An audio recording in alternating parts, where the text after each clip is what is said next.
From impeachments to inaugurations, if it's a political story, we are on the scene. The race for the White House is heating up. We're beating Biden. How dare he say that? If it's breaking news, we're live with the latest coverage. From the White House, the State Department, and Capitol Hill, we know the issues, but above all, we know the players to bring you the latest in-depth analysis on all the key stories that we're covering.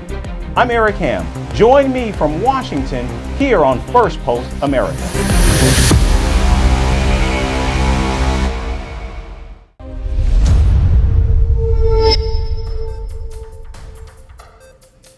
Hello and welcome to Firstpost America, your global pit stop for the latest news and headlines from the United States and around the world. I'm Eric Ham, coming to you from the nation's capital in Washington, D.C. We'll get you a roundup of all the day's top stories, but first, let's take a look at the headlines. Weeks ahead of Russia's presidential elections, opposition leader and Putin critic Alexei Navalny has died in an Arctic prison colony where he was serving a 19-year term. 5 Hezbollah fighters were killed in Israeli strikes in South Lebanon, and international concerns are growing over an uptick in violence at the border.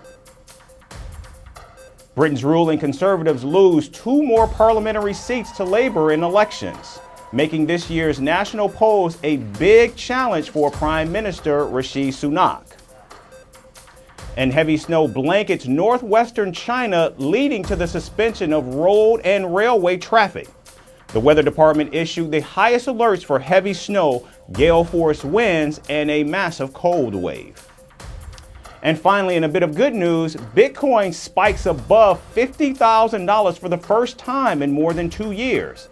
Investors are growing optimistic that U.S. approval of broader trading in the unit will ramp up demand.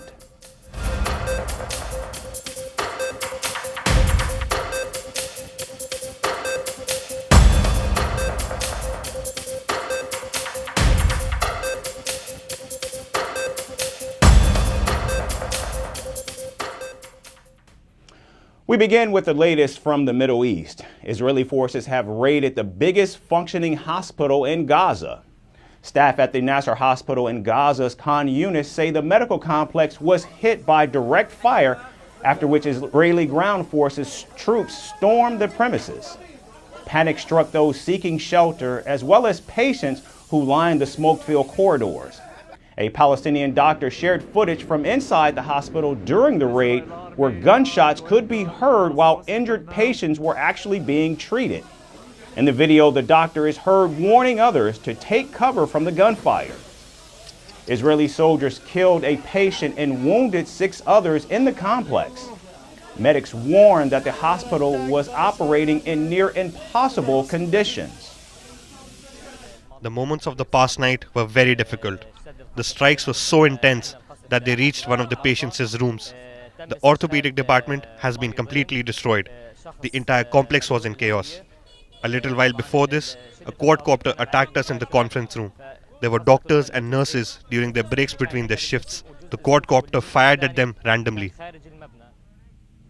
Now, Israeli Defense Forces say the raid was precise and limited. In fact, they go on to say that it was based on intelligence that Hamas fighters were using the complex and may have kept hostages there.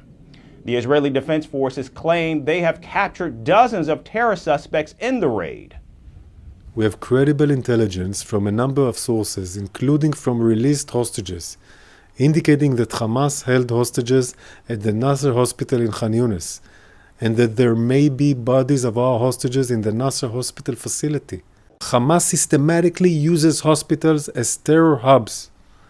According to intelligence assessments and information we gathered on the ground, over 85% of major medical facilities in Gaza have been used by Hamas for terror operations. Now, Gaza's health ministry says Israeli forces were continuing to isolate the 2 main hospitals in Khan Younis. They say sniper fire at Nasser Hospital had killed and wounded many people in recent days. Israel maintains that it does take steps to minimize civilian casualties and accuses Hamas fighters of hiding among civilians, including in hospitals and shelters. Now, Gaza's authorities say the raid displaced people and families of medical staff who were sheltering at the hospital. Around 2,000 Palestinians arrived in Rafah from the Nasser hospital. I left with my husband, he's blind. I was doing kidney dialysis. They destroyed the wall at us as well as doctor's room. They ordered us to leave and fired at us. They fired bombs and rockets on our heads from the top. They demolished the building. I was in Nasser hospital. They besieged us for 5 to 6 days. No one was allowed to enter or leave. The quadcopter was shooting and there were snipers. Now, hundreds of thousands of Palestinians have been driven out into Rafah. The city near the Egyptian border now hosts more than half of Gaza's population, with the displaced crammed into less than 20% of the total territory.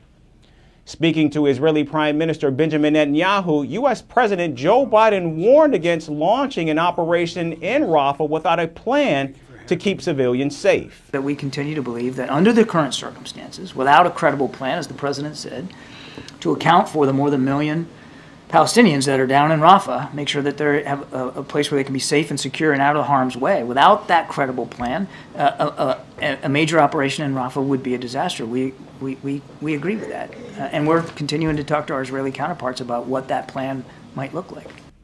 Regional tensions are still running very high on all fronts in the Middle East.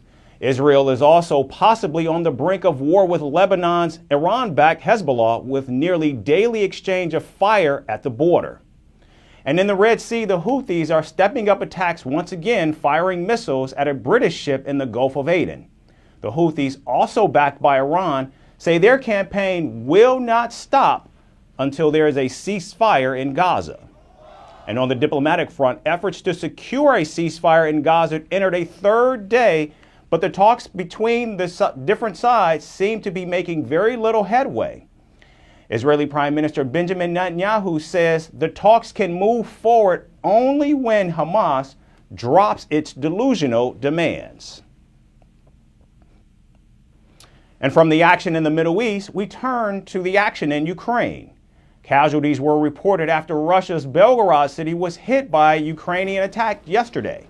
Now Putin has retaliated with large-scale airstrikes across Ukraine, including the capital city of Kyiv. Over the past days, there have been 83 combat clashes. In total, the enemy initiated 4 missile strikes, 106 aviation strikes, and conducted 95 shellings, with multiple rocket launcher systems on the positions of our troops and populated areas. Unfortunately, due to Russian terrorist attacks, there are casualties amongst the civilian population.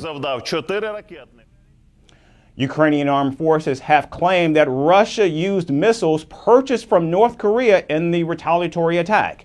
In fact, Kyiv goes on to say that it will share information regarding these missiles with U.S. and NATO allies.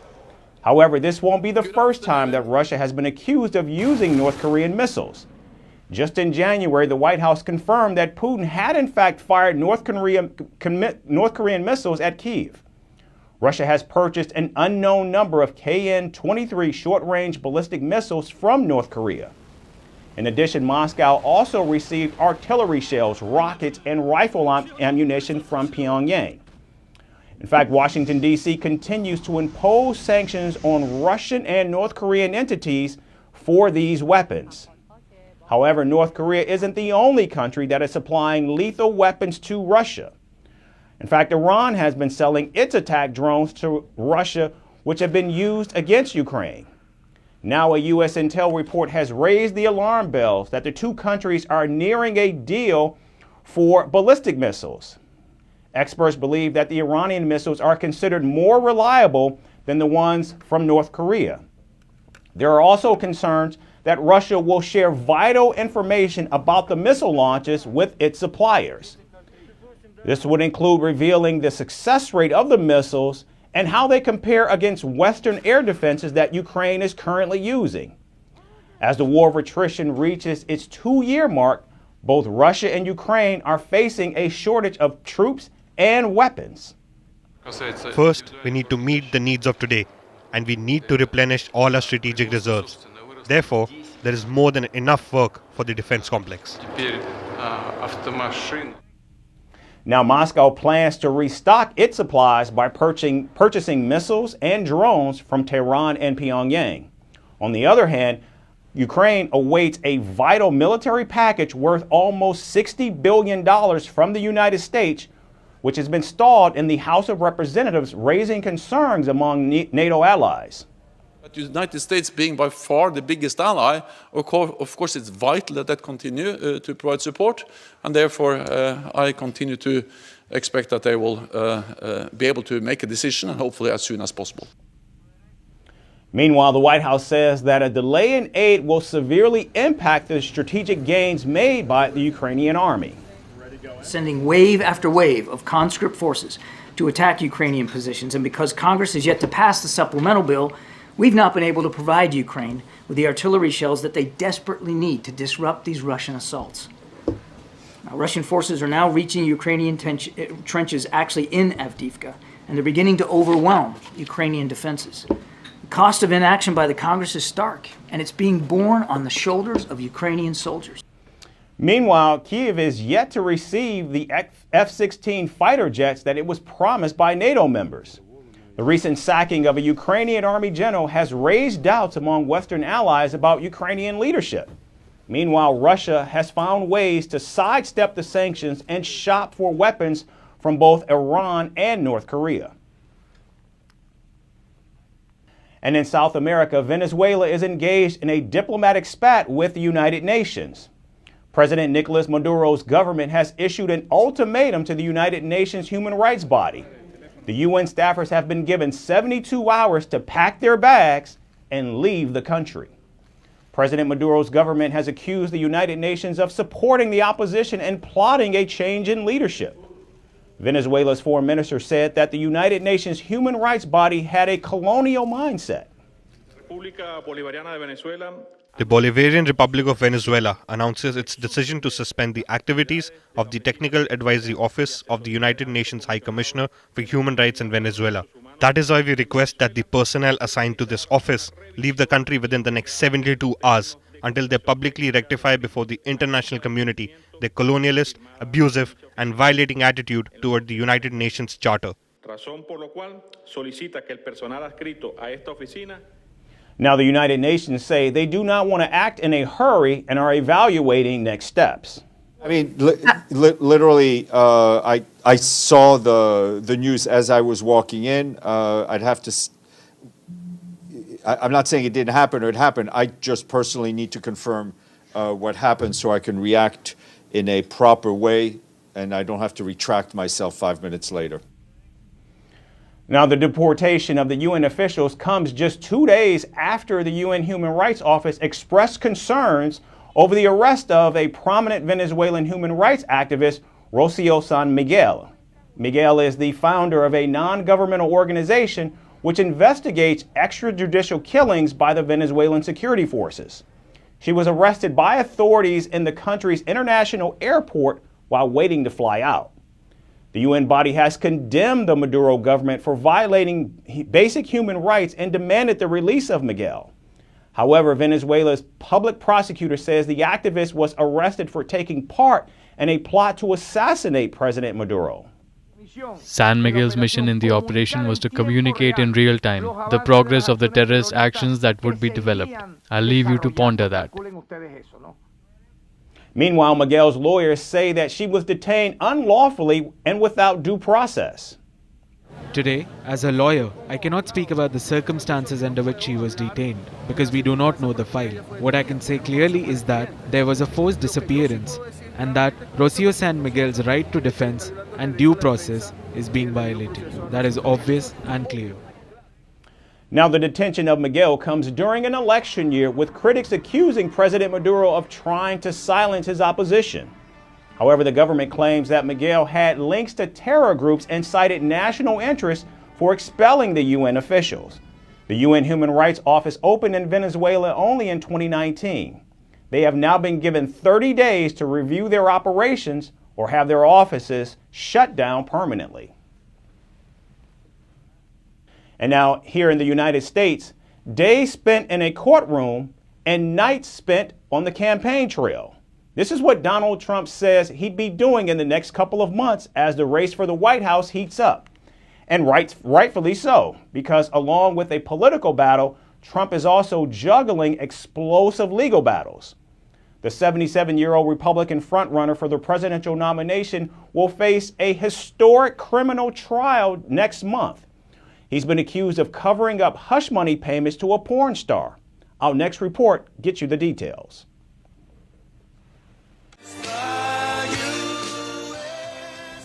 As the race to the White House heats up, legal troubles for Donald Trump are only worsening. A New York judge has set the stage for Trump's first criminal trial. It begins on the 25th of March. Trump will be the first former US president to stand trial on criminal charges. The 77-year-old has been charged with 34 counts of fraud related to alleged hush money paid to porn star Stormy Daniels before the 2016 elections. Everyone. Prosecutors say Trump illegally covered up remittances to his aide Michael Cohen to reimburse him for payments to bury stories about Trump's alleged extramarital affair with Daniels. The lawyer, Michael Cohen, was later jailed on multiple charges. A New York grand jury indicted Trump in March 2023 over payments to Daniels. Trump has pleaded not guilty, arguing the claims don't constitute a crime. On Thursday, a New York judge rejected Trump's attempts to dismiss the charges. The former president and 2024 Republican frontrunner called it unfair and ridiculous. So it's a very unfair situation. They want to keep me nice and busy so I can't campaign so hard, but maybe we won't have to campaign so hard because the other side is incompetent. The other side's done a horrible job running this country. They've done a horrible job at the border. You take a look at New York with the hundreds of thousands of people pouring in from other countries all over the world. You just take a look at what's happening. And I'm going to have to sit here for months on a trial. I think it's ridiculous. It's unfair. At the same time, Trump's counsel also attended a fiery hearing in Atlanta, pushing against separate charges of election fraud and racketeering. These are just 2 of 4 criminal cases that Donald Trump faces as he campaigns to retake the White House. So far, Trump's legal teams have failed to push the actual trials until after November 5th. The Manhattan case will now take the Republican frontrunner for president off the campaign trail for up to 6 weeks. The trial ends on the 5th of May, which means it would conflict with primary contests in 6 states. But Trump has constantly used his legal woes to incite supporters and denounce Democratic opponent Joe Biden. So instead of being in South Carolina and other states campaigning, I'm stuck here. It's an election interference case. Nobody's ever seen anything like it in this country. It's a disgrace. It's a disgraceful situation, actually. And we'll just have to figure it out. I'll be here during the day and I'll be campaigning during the night. Biden should be doing the same thing, but he'll be sleeping. Trump's legal team argued that he would not receive a fair trial in New York. This is because another Manhattan jury awarded $83 million to E. Jean Carroll, who accused Trump of sexual abuse. Trump had mocked and dismissed her for years. And that's not all.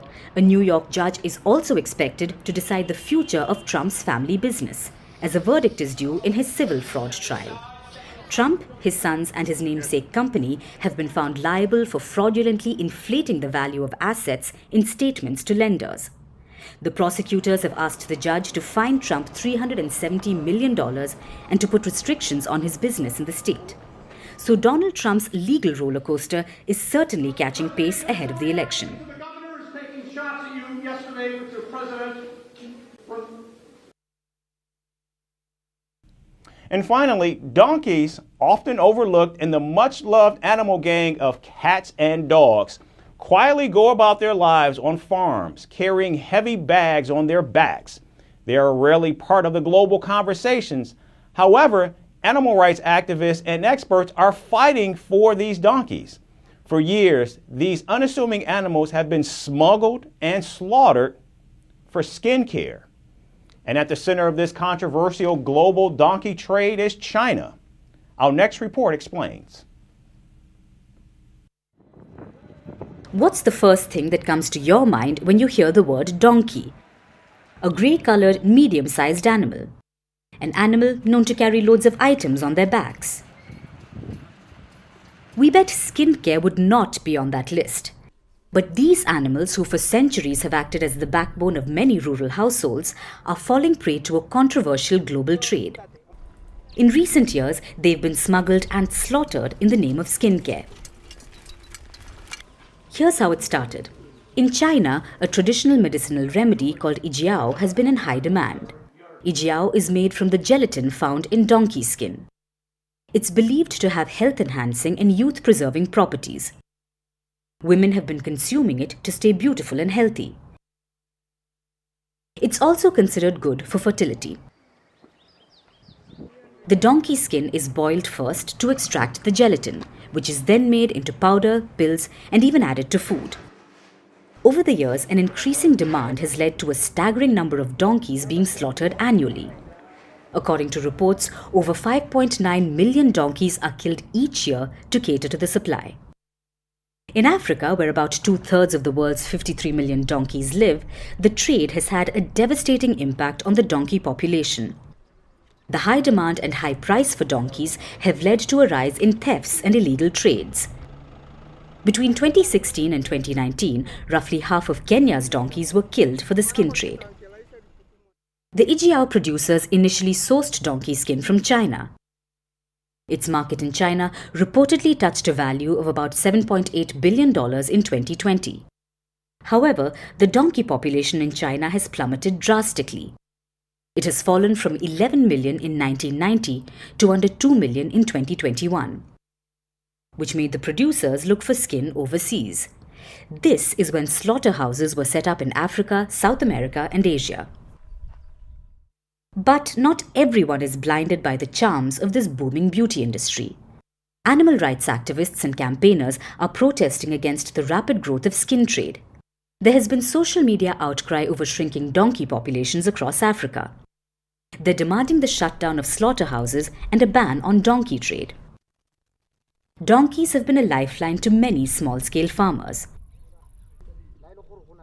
They are highly adaptable and can go on for at least 24 hours without water. But with the shrinking numbers, many are being deprived of this lifeline. But are donkeys worth more to a developing economy, dead or alive? More importantly, it leaves us, the consumers, to ponder upon the impact of the choices we make. That's our show for today. We certainly thank you so much for watching, and we look forward to seeing you next week.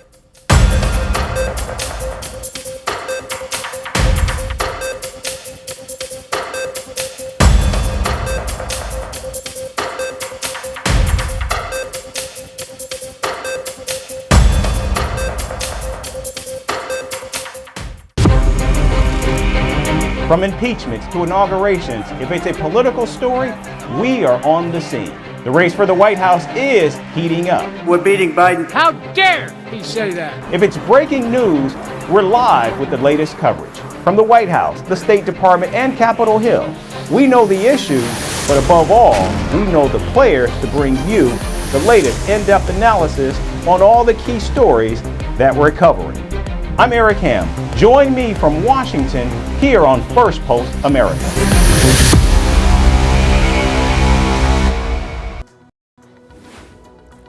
Israeli forces have raided the largest functioning hospital in the Gaza Strip.